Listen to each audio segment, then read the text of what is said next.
దేశం తరఫుకించి ఆటలాడే ఆటగాళ్ళు మస్తు అదృష్టవంతులులా.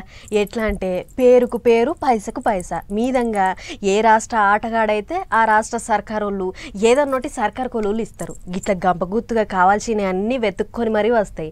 అట్లా మన తాన టీమిండియా బౌలర్ సిరాజ్ మియాకు డిఎస్పి కొలువు వచ్చింది తెలుసు కదా.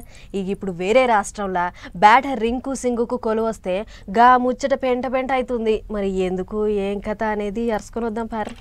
అయ్యో, క్రికెట్ ఆటగాడు రింకు సింగ్ అన్నకు పెద్ద తిప్పలే వచ్చి పడ్డదిగా. ఉత్తరప్రదేశ్ రాష్ట్ర సర్కార్ అన్నకు చదువుల శాఖలో ఓ పెద్ద పోస్ట్ ఇస్తే గా పోస్ట్ మీద ఇప్పుడు పెద్ద దుమారమే లేచింది. ఎందుకంటే రింక్ అన్న చదివింది ఉత్త 9వ తరగతేనట.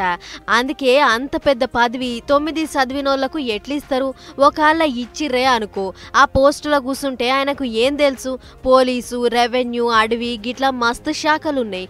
కొంచెం పోయి గసొంటి దాంట్లో ఇస్తే ఎవరికేం తక్లీఫ్ కాకపోవు గాని సీదా పట్టుకొచ్చి గీ చదువుల శాఖల పెద్ద పోస్ట్ ఇస్తారా? అసలు అది దిమాకుండే చేసిర్రా అని అక్కడి జనాలు సర్కార్ను ఇంటర్నెట్ లో అరుచుకుంటుర్రు. అయితే ఇదే ముచ్చట మీద సర్కార్ ఇంకో తీరుగా చెప్పుకొస్తుంది. రింకు దేశం తరపుకించి ఆడిండు కాబట్టి ఆటల కోటా కింద ఆయనకు పోస్ట్ ఇచ్చినావు.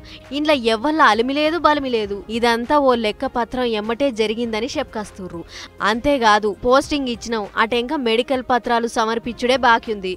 అది కూడా అయిపోతే ఆ కుర్చీలకు రింకు ఎక్కినట్లే అని చెప్పుకొస్తుంటే ఇటు జనం మండిపడుతుర్రు. డిగ్రీలకు డిగ్రీలు చేసిన వాళ్ళకంటే వీళ్ళ పనే బాగుంది. అటు దేశం తరపుకించి ఆడి పేరుకు పేరు పైసకు పైసా కొడుతుర్రు.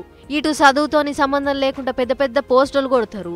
ఇక బగ్గ చదివినోళ్ళు కొలువుల కోసం ఎదురు చూడకపోతే ఏం చేస్తారు చెప్పుర్రి అని గరమైతుర్రు. అంతేకాదు ఆటగాళ్ల మీద సర్కార్కు అంత పాయరం ఉంటే ఏ ఆటల మంత్రో లేకుంటే అందులో ఇంకేదన్నా పెద్ద పదవిలో ఇచ్చుకోర్రి. అంతేగాని అత్తెసారు చదువులు చదివినోళ్లకు చదువుల శాఖల పెద్ద పెద్ద కొలువులు ఇస్తే గా పోస్టుల కోసం బగ్గ చదువుకున్న మా అసంటోళ్ళు ఏడవోవాలే అని గరమైతుర్రు. చూడాలి మరిగా ఈ కొలువు పంచాది ఏం దాకా పోతుందో.